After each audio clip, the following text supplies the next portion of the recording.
지난 시간에 계시록 7장 8절까지 보았는데요. 먼저 복습하는 시간을 좀 가질 거고요. 오늘 7장을 다 마치지는 못할 거라는 말씀을 드립니다. 복습을 하고 7장 9절로 넘어가기 전에 지난 시간 주제에 대한 추가적인 정보도 좀 더 드릴 예정입니다. 요한계시록의 사건들이 우리가 보고 있는 순서 그대로 일어나는 것이 맞다면 7장에서 언급되는 사건들은 계시록 6장에서 6번째 봉인이 해제됨과 동시에 혹은 바로 직후에 일어나는 사건이라고 보아야 합니다. 그렇지만 현대 기독교 분파들의 대중적인 지지를 얻고 있는 전천년설의 환난전 휴거론에 동의한다고 한다면 6장과 7장은 순서대로 적힌 것이 아니라고 결론 내야 합니다. 순서가 뒤바뀐 것이라고요. 7장은 사실은 6장이 앞에 있어야 한다는 말입니다. 고대 그리스어 사본의 신약 성경 중 어떤 버전도 그런 식으로 배열되어 있는 것은 하나도 없습니다. 그래서 여러분들이 손에 쥐고 있는 성경도 지금 이런 순서로 적혀 있는 겁니다. 그리고 그들의 그런 가정을 뒷받침할 만한 성경적인 증거도 없습니다. 환난전 휴거론이 말이 되게 하려면 7장과 6장은 그 위치가 뒤바뀌어 있어야 하지만 그런 증거는 어디에도 없습니다. 그들 교리에서 주장하는 이런 특정한 개념은 예전에는 없던 것입니다. 19세기 초나 되어서야 다비 성경을 만든 다비라는 사람에 의해서 환난전 휴거론이라는 교리가 만들어졌고 그때 만든 그의 교리가 오늘날에 널리 통용되고 있는 것이거든요. 이 교리의 요점은 환난이라고 불리는 사건이 있기 이전에 휴거가 일어나서 그리스도를 믿는 성도들이 기적적으로 하늘로 들려 올라가게 되므로 성도들은 고통스러운 핍박을 당하지도 순교의 죽음을 맞지도 않을 것이라는 내용입니다. 이 교리는 팀 라헤이의 남은 자들, Left Behind라는 소설을 통해서 매우 유명해졌습니다. 이 교리의 문제점 중 하나는 계시록에서도 그렇고 다른 신약 성경의 어디에서도 사실 환난이라는 단어는 전혀 나오지 않는다는 점을 들 수 있는데요. 다비에 의해서 처음으로 만들어진 용어입니다. 요한계시록의 6장과 7장의 순서를 바꾸어야만 이 교리가 작동할 수 있다고 하면 또 다른 중요한 문제가 생깁니다. 그렇게 하면 이 책의 신뢰성에 문제가 생겨버립니다. 그래서 저는 현재 배열되어 있는 이 구조가 실제로 이치에도 맞고 이미 확립되어 있는 하나님의 패턴에도 잘 맞아떨어지는 배열이라고 증명할 수 있는 증거를 다른 방법으로 제시하려고 합니다. 어째서 8장과 6장의 사건들 사이에 이런 공백을 넣어두셔서 혼동이 있게 하셨는가 하는 질문의 타당성입니다. 그것은 바로 6장의 마지막에서 6번째 봉인을 뜯은 이후에 8장에서 7번째 봉인을 뜯는 시점 사이에는 정말로 공백이 있어야 했기 때문입니다. 그리고 그 공백, 곧 일시정지에 해당하는 내용이 바로 우리가 7장에서 읽은 그 내용입니다. 이제 곧 전 세계를 재앙으로 끝내게 할 하나님의 진노가 온 지구에 쏟아지는 일이 시작될 터인데 여호와께서 온 세상을 완전히 파괴하시기로 결정하셨던 또 다른 시간이 있었습니다. 바로 대홍수입니다. 창세기 6장 7장으로 돌아가 보면 하나님께서 세상을 멸하신다고 말씀하신 이후에 정말로 세상이 멸망하기까지는 어느 정도 공백기간이 있었습니다. 그 공백기간 중에 일어났던 노아와 그의 가족에 대한 역사도 성경에 기록되어 있습니다. 하나님께서 노아에게 홍수에서 그들을 구해줄 방주를 지으라고 말씀하셔서 방주를 지었고 그래서 노아는 수백 종류의 동물들을 멸종으로부터 구출해낼 수 있었습니다.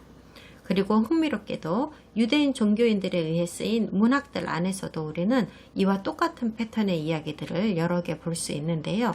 에녹 1서 66장에는 창세기에 기록된 대홍수 이야기와 똑같은 이야기가 기록되어 있고 바록 2서 6장에는 성전이 파괴되는 상황에 대한 기록이 있습니다. 많은 예들 중 한두 개일 뿐입니다.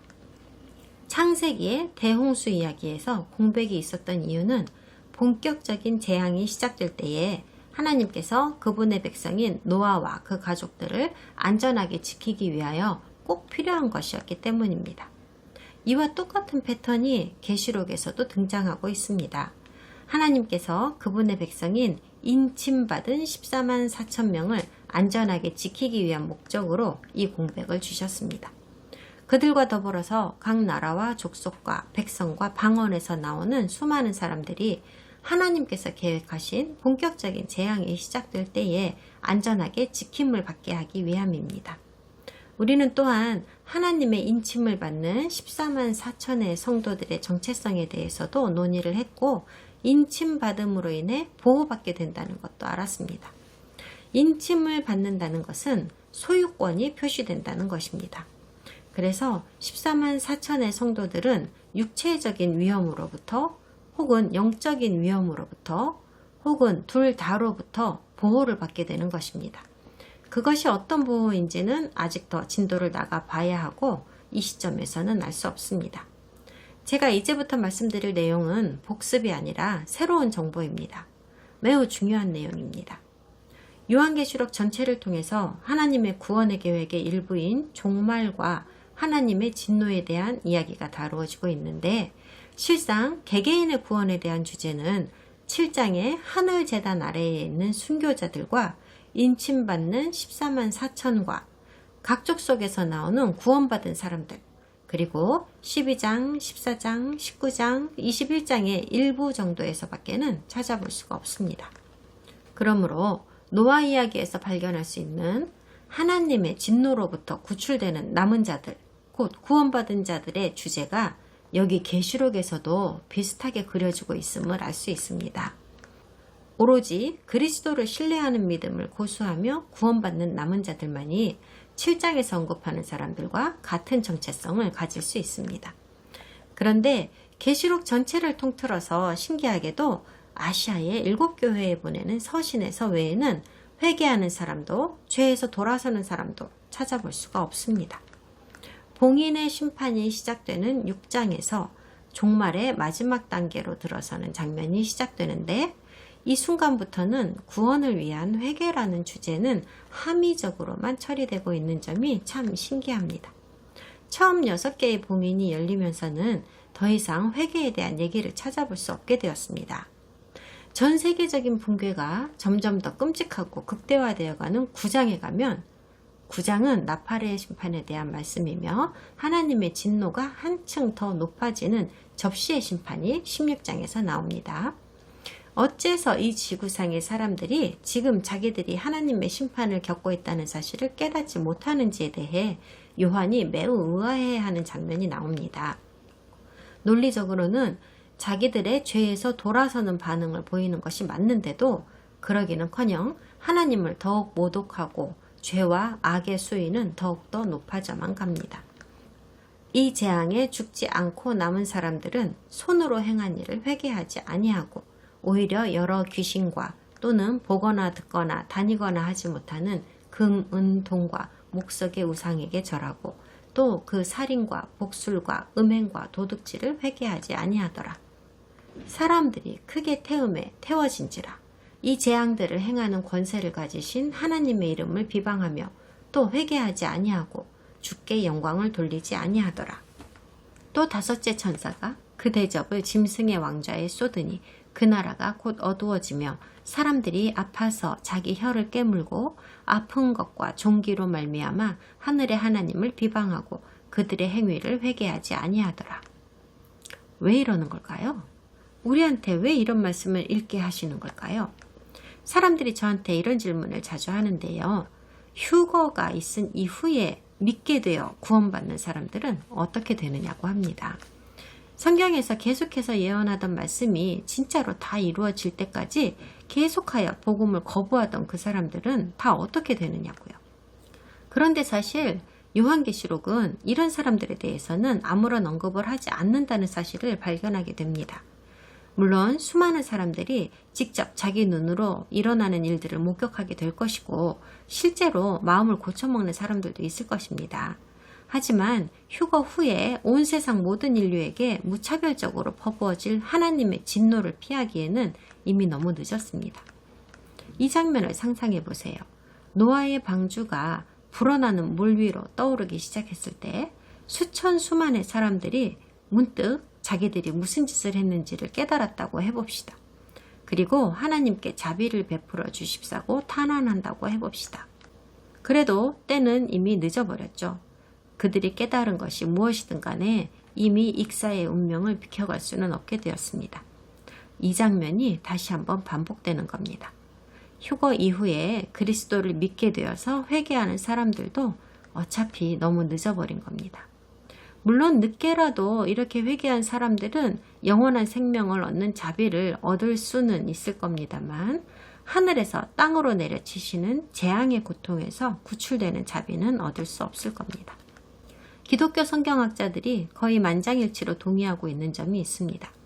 휴거된 신자들이나 휴거 이전에 이미 죽은 사람들이 받는 지위와 상급은 휴거 이후에 믿게 되는 성도들의 것보다 훨씬 높고 큰 특권이 되리라고 신약성경은 말씀하고 있다는 점입니다.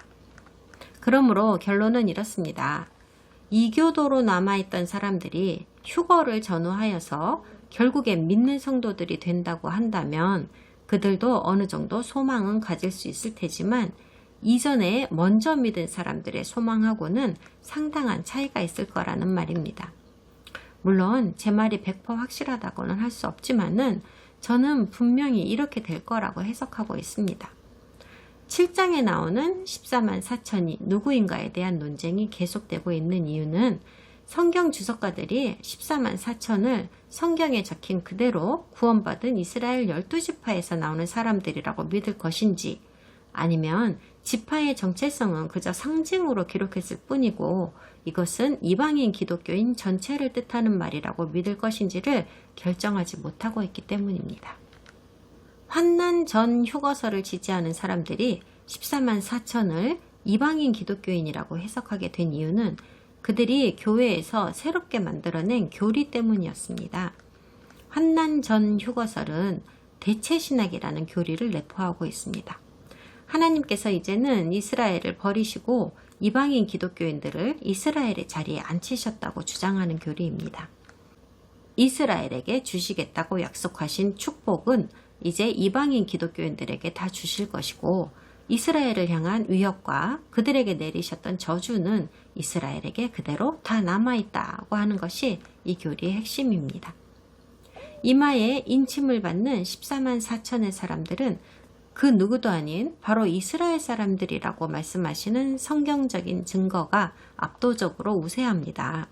성경 구절 자체도 너무나도 명확하게 기술되어 있으면서 심지어 14만 4천이 나온다고 하는 이스라엘 각 지파의 이름조차도 하나하나 구체적으로 명기되어 있기 때문입니다. 성경에서 상징으로 풀어야 하는 문장은 이런 식으로 기술되어 있지 않습니다. 그러므로 이것을 상징으로 풀어야 할 이유가 아무데도 없습니다. 계시록에 나오는 인침받은 14만 4천의 근거는 에스겔 9장에서 에스겔이 말한 예언에서 찾을 수 있었습니다. 9장 4절입니다. 여호와께서 이르시되 너는 예루살렘 성읍 중에 순행하여 그 가운데에서 행하는 모든 가증한 일로 말미암아 탄식하며 우는 자의 이마에 표를 그리라. 그들에 대하여 내 귀에 이르시되 너희는 그를 따라 성읍 중에 다니며 불쌍히 여기지 말며 긍휼을 베풀지 말고 쳐서 늙은 자와 젊은 자와 처녀와 어린이와 여자를 다 죽이되 이마에 표 있는 자에게는 가까이 하지 말라. 내 성소에서 시작할지니라 하심에 그들이 성전 앞에 있는 늙은 자들로부터 시작하더라. 그런데 각 지파로부터 나온다며 나열된 각 지파들의 이름에 문제가 좀 있었습니다. 이 목록에는 단 지파와 에브라임 지파가 빠져 있거든요. 대신에 요셉 지파와 레위 지파가 다시 들어가 있습니다. 왜 그런지는 알려주지 않으셨습니다. 하지만 이스라엘을 구성하는 지파들의 목록이 역사상 몇 차례 바뀐 적이 있었다는 것을 우리는 알고 있습니다. 원래는 12지파였죠. 나중에 이집트로 내려갔을 때는 14지파가 되었고요. 그리고 야곱이 죽기 직전에 13지파가 되었다가 광야에서 나올 때는 다시 12지파가 되었지만 원래의 12지파와는 약간 다른 멤버들로 구성이 되었습니다.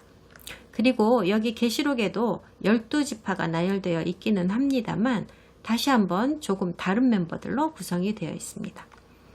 일부 성경학자들과 선생들은 에브라임과 단이 빠져있는 이유를 설명하려고 무신 애를 썼습니다. 성경은 아무런 설명을 주시지 않았는데 말이죠. 결국 그들은 아마도 요한이 잘못 알았거나 성경을 필사하는 과정에서 오류가 있었을 거라는 결론에 이르렀습니다. 그러나 가장 오래된 그리스 신약 성경에도 지금 우리가 가진 성경과 똑같은 목록의 이름들이 나열되어 있습니다. 우리 성경하고 똑같아요. 그래서 저의 결론은 목록은 틀리지 않았다입니다. 하지만 특정 지파의 이름들이 바뀌어 있는 이유는 여전히 미스터리입니다. 그러므로 나중에 구속의 역사가 다 성취되는 시점에 가면 정확한 지파들의 목록과 그 이유까지도 다 밝혀질 테니까 지금은 그냥 있는 그대로 받아들이는 것이 가장 좋은 방법이라고 생각합니다. 그럼 7장을 다시 한번 읽어보겠습니다. 7장 9절부터 마지막까지 읽겠습니다. 2일 후에 내가 보니 각 나라와 족속과 백성과 방언에서 아무도 능히 셀 수 없는 큰 무리가 나와 흰옷을 입고 손에 종려가지를 들고 보좌 앞과 어린 양 앞에 서서 큰 소리로 외쳐 이르되 구원하심이 보좌에 앉으신 우리 하나님과 어린 양에게 있도다 하니 모든 천사가 보좌와 장로들과 네 생물의 주위에 서 있다가 보좌 앞에 엎드려 얼굴을 대고 하나님께 경배하여 이르되 아멘. 찬송과 영광과 지혜와 감사와 존귀와 권능과 힘이 우리 하나님께 세세토록 있을지어다. 아멘 하더라. 장로 중 하나가 응답하여 나에게 이르되 이 흰옷 입은 자들이 누구며 또 어디서 왔느냐? 내가 말하기를 내 주여 당신이 아시나이다 하니 그가 나에게 이르되 이는 큰 환난에서 나오는 자들인데 어린 양의 피에 그 옷을 씻어 희게 하였느니라. 그러므로 그들이 하나님의 보좌 앞에 있고 또 그의 성전에서 밤낮 하나님을 섬기되 보좌에 앉으시니가 그들 위에 장막을 치시리니 그들이 다시는 줄이지도 아니하며 목마르지도 아니하고 해나 아무 뜨거운 기운에 상하지도 아니하리니 이는 보좌 가운데에 계신 어린 양이 그들의 목자가 되사 생명수 샘으로 인도하시고 하나님께서 그들의 눈에서 모든 눈물을 씻어주실 것임이라. 9절은 2일 후에 라는 문장으로 시작됩니다. 2일 후에 라는 말은 9절부터는 완전히 다른 별개의 환상이 시작된다는 말일까요?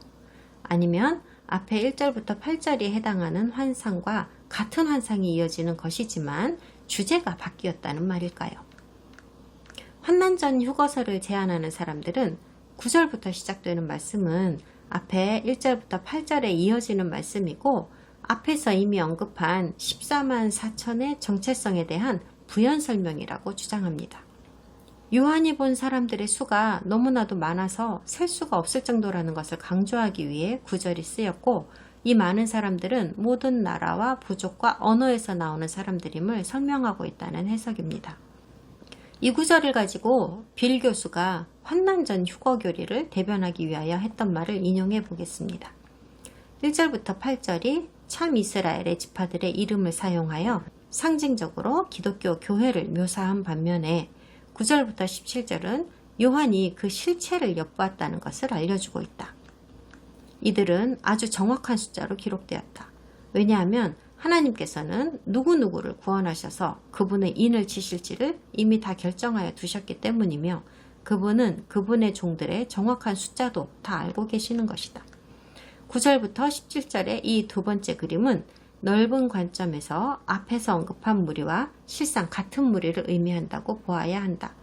비록 그들은 구원받은 남은 자들이라고 하지만 이들은 지구 전체에서 나오는 사람들이고 전체 교회 시대를 살았던 사람들을 다 아우르는 말이다. 그렇기 때문에 이렇게나 많은 사람들이 나오고 있는 것이다. 빌은 이 구절을 그저 단순한 비유로만 해석한 것으로 보입니다. 이 구절을 전부 상징이라고 생각했기 때문에 있는 그대로 적힌 그대로 받아들일 수가 없었던 것이죠. 하지만 빌의 입장에서도 자기의 의견을 반격하는 저를 향해 태클을 걸 만도 할 겁니다. 왜냐하면 현재 거의 모든 학계에서는 무조건 상징으로 해석하는 이런 해석 방법을 통상적으로 채택하고 있기 때문입니다. 특별히 신약 성경을 해석하는 데 있어서요. 환난전 휴거 교리나 그에 대응하는 다른 교리들을 뒷받침하기 위해서는 상징으로 해석해야만 하는 구절들이 왕왕 있기 때문입니다. 그런데 4절부터 8절을 보면 분명히 14만 4천은 이스라엘에서 나오는 사람들이라고 하면서 이스라엘의 12지파의 이름을 일일이 명기하고 있잖아요. 그리고 나서 이 일 후에 그가 보니 그 뒤에 모든 나라와 부족과 언어라고 포괄적으로 수식된 수많은 사람들의 집단에서도 사람들이 나온다고 하니까 이 둘은 분명히 서로 다른 별개의 집단이어야 하는 게 아닙니까? 같은 집단일 수가 없잖아요. 적힌 걸 보세요.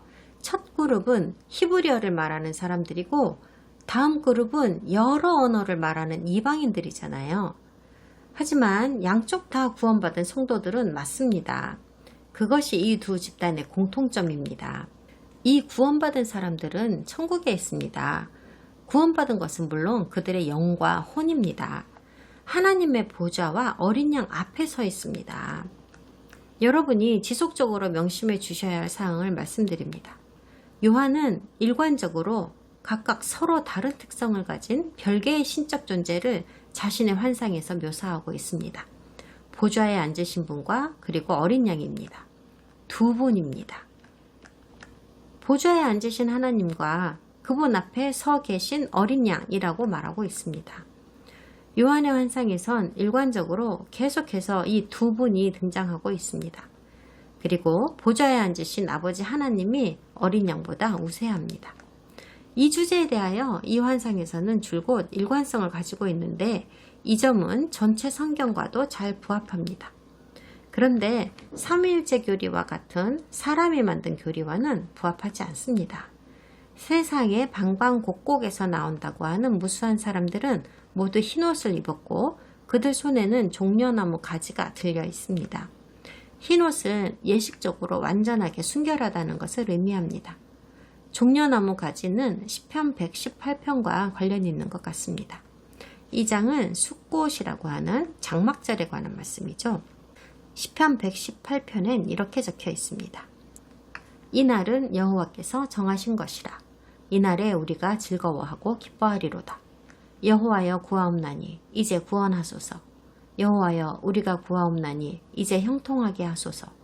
여호와의 이름으로 오는 자가 복이 있으며 우리가 여호와의 집에서 너희를 축복하였도다. 여호와는 하나님이시라. 그가 우리에게 빛을 비추셨으니 밧줄로 절기 제물을 제단불에 멜지어다. 주는 나의 하나님이시라. 내가 주께 감사하리이다.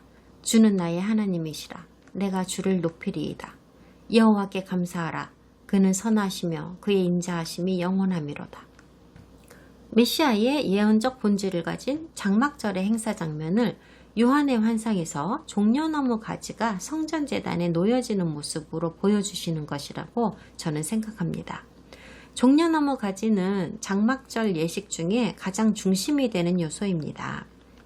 토라에 나오는 7개의 성경절기는 의심의 여지 없이 메시아의 구원 사역에 대한 예언입니다.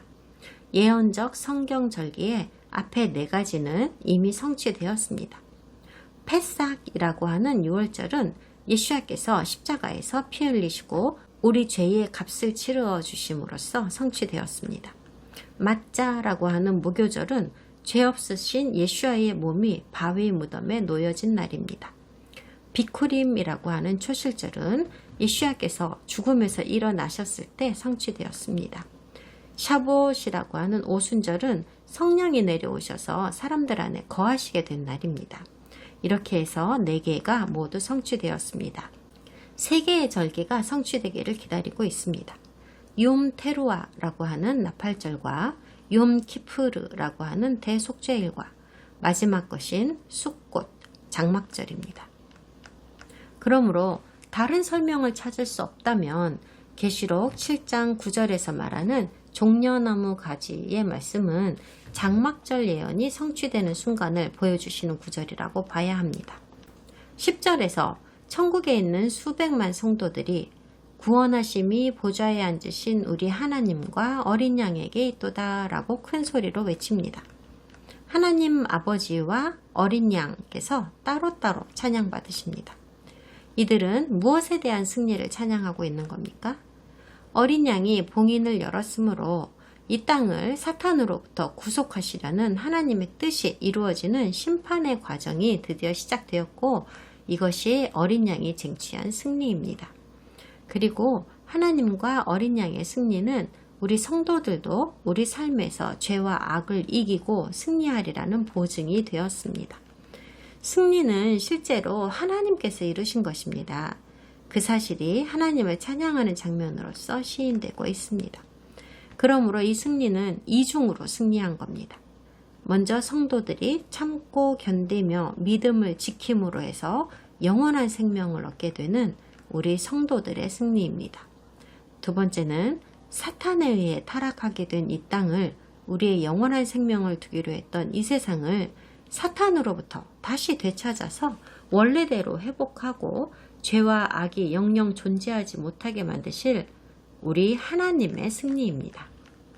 인간 성도들의 영혼이 하나님을 경배하자 11절에서는 하나님 보좌를 둘러싸고 있는 수백만 천사들이 인간 성도들의 찬양에 응답하여 아멘이라고 외치며 보좌에 엎드려 경배합니다. 그리고 천사들도 그들의 찬양을 올리는데요. 영원부터 영원까지 계시는 하나님의 범접할 수 없는 영광과 지혜와 권능을 찬양합니다. 13절은 9절에서 나타난 흰옷을 입은 이 성도들이 누구인가에 대해 더 깊이 있게 설명합니다. 24장로 중 한 사람이 요한에게 이들이 누구인지 아느냐고 물었고, 요한은 저는 모르죠. 당신이 알죠. 라고 답했습니다. 장로가 말합니다. 이들은 큰 환난에서 나오는 사람들이라고요. 제가 여러 번 말씀드렸지만 계시록에서도 다른 어떤 신약 성경에서도 환난이나 대환난이라고 이름 붙여진 사건이 있다는 언급은 없습니다.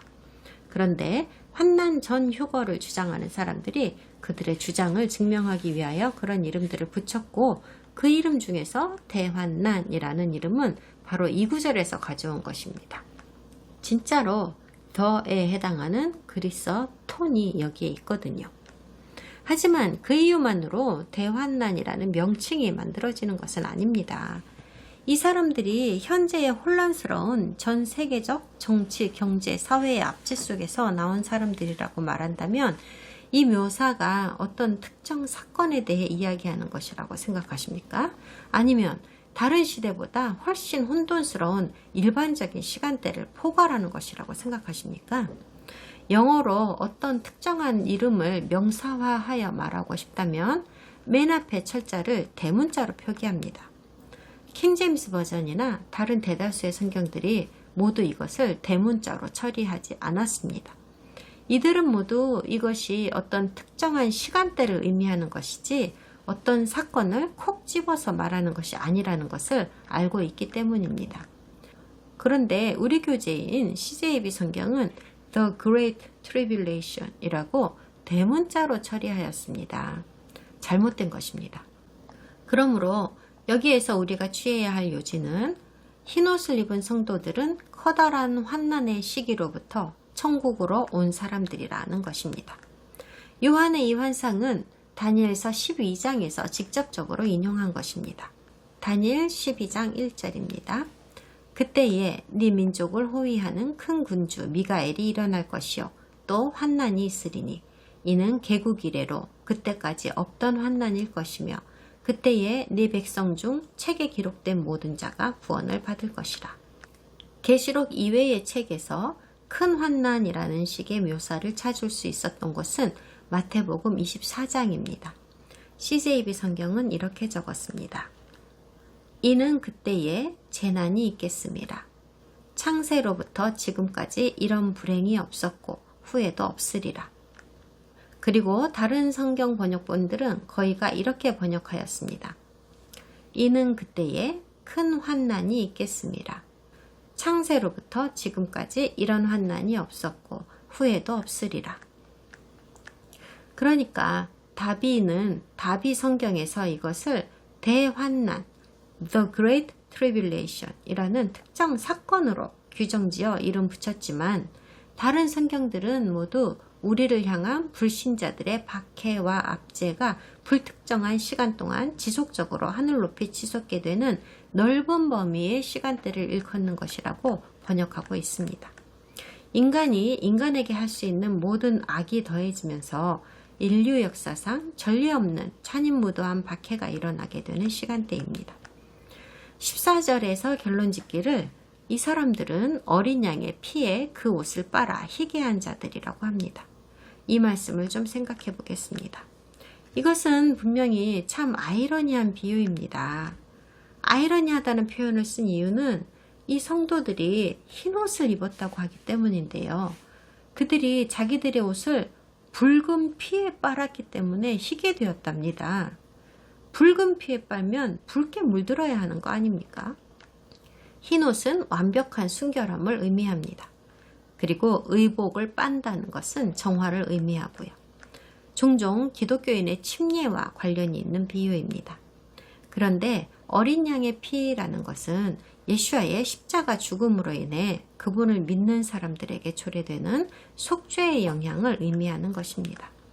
그러므로 어린 양의 피라는 표현은 예수와께서 제공하여 주신 완벽한 속죄를 의미합니다. 따라서 그리스도께서 제공하시는 속죄에 우리의 의복을 빨므로 인해서 그분께서 소유하신 완전하고 종합적인 순결함이 우리에게도 부여된다는 뜻입니다. 이런 질문이 나올 수 있습니다. 이 구절은 큰 환난 중에 사람들이 죽고 그들의 영혼이 천국에 간다는 뜻입니까? 아니면 큰 환난의 시간 동안에 사람들이 죽음을 피해서 살아있는 채로 하늘로 들려 올라간다는 뜻입니까? 환난 중 휴거설을 지지하는 사람들은 성도들의 휴거가 환난 기간 7년 중 딱 한가운데 시점에 이루어질 것이라고 믿습니다.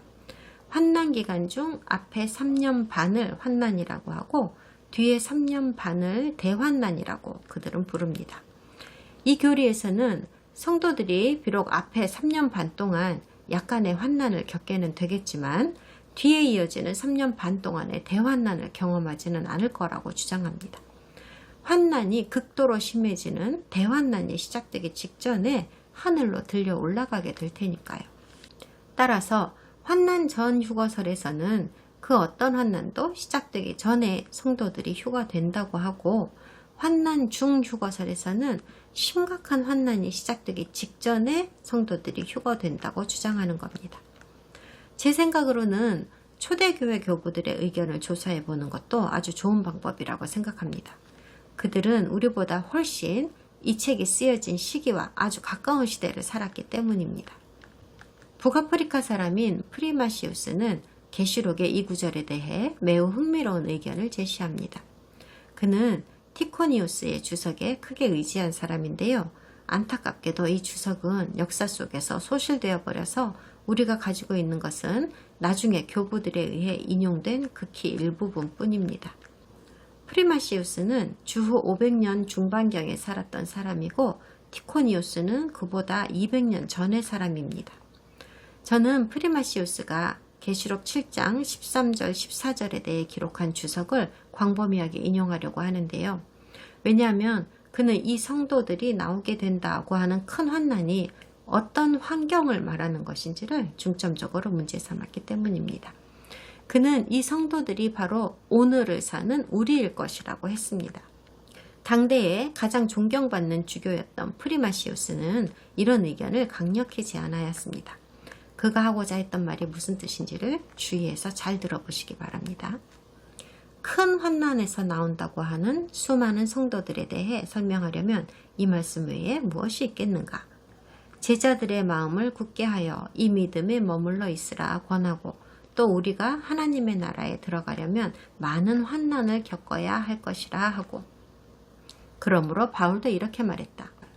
우리가 선을 행하되 낙심하지 말지니 포기하지 아니하면 때가 이름에 거두리라.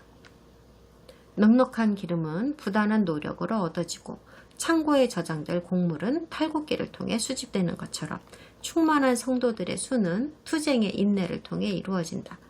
그들이 어린 양의 피에 옷을 씻었다는 것은 그들이 상급을 받았다는 뜻이므로 앞서 언급한 투쟁의 수고를 의연하게 견뎌낼 수 있는 것이다. 그리고 그는 그러한 투쟁이 있어야만이 어린 양의 피에 옷을 하얗게 만들었다고 말할 수 있는 것이라고 해석한 것이다. 그러나 그는 그리스도의 은혜 안에 있는 자들과 심지어 순교를 당한 자들이 어린 양의 피로 희게 된 자들이라고 할지라도 그 중에서 덜어는 방임과 무지와 혹은 무의식적으로 흰옷을 더럽히는 자도 있으리라는 말도 덧붙였다. 이 상급은 그리스도를 위하여 피를 흘리고 침례의 의복을 더 나은 섬김이라는 활약으로 갚은 교회 안의 사람들에게도 주어져야 마땅한 것이다. 그런데 이 은혜가 일반적으로 모든 신자들에게 주어지는 것이라고 한다면 생명수로 씻김받고 주의 육신을 공급받고 성령의 부르심에 불타오르는 사람들은 누구라도 이렇게 눈처럼 희게 되었다고 결론 내릴 수 있을 것이다. 비록 대중 앞에서 순교당하는 일을 겪지는 않았더라도 내면적으로는 하나님 앞에서 순교자로 인정되는 사람들이 있을 수 있다는 뜻이다. 그러니까 프리마시우스는 지금 이런 건 논쟁할 필요나 어떤 식으로든 한쪽을 강력하게 지지하는 견해를 가질 필요가 없다고 말하는 겁니다. 그는 요한계시록 7장 13절에서 말하는 큰 환난에서 나온다고 하는 사람들은 일반적으로 어떤 이유로 죽었든 관계없이 죽어서 천국에 간 모든 사람들을 의미하는 것이라고 해석하였습니다. 믿음 때문에 죽임당한 순교자들일 수도 있고 혹은 순교까지는 못 미치는 그보다는 작은 믿음을 가졌던 사람들일 수도 있고 하나님을 믿는 믿음에서 한때 떨어져 나갔으나 환난을 겪으면서 하나님께로 다시 돌아간 사람들일 수도 있습니다. 여기에는 여러 가지 환난의 상황 아래에서도 매우 경건한 삶을 살아내며 하나님을 예배하다가 병이 들거나 혹은 나이 들어서 죽은 사람들이 포함될 수도 있습니다. 그러나 이 성도들 중에는 하늘에서 남들보다 더 큰 상급을 받는 사람들도 분명히 있을 겁니다. 그들이 보여준 믿음의 수준이 제각각 다 다를 테니까요. 하지만 어쨌든 여기 나오는 이 사람들은 순교와 같은 어떤 특정한 상황 속에서 나오는 사람들만을 일컫는 것은 아닙니다. 또한 휴거 문제도 추가하고 싶은데요. 프리마시우스는 휴거의 가능성을 전혀 고려하지 않았습니다. 그래서 그는 휴거에 대해서는 아무런 결정적인 언급을 하지 않았습니다. 휴거라는 사건이 현대 신학자들에 의해 성경에 삽입되어야 했던 이유는 천국에 도달하여 흰옷을 받은 사람들은 휴거라는 방법을 통하여 올라간 사람들이라고 말하기 위함이었습니다. 다른 식으로 말하면 큰 환난에서 나온 이 성자들이 천국에 어떻게 들어갔는지 그 경로를 설명하기 위하여 휴거라는 장치를 사용한 겁니다. 그러기 위해서는 휴거라는 사건이 언제 일어나야 하는가를 그들의 교리에서 미리 정해놓을 필요가 있었던 거고요. 그럼 다음 시간에 7장을 마치고 8장으로 들어갑니다.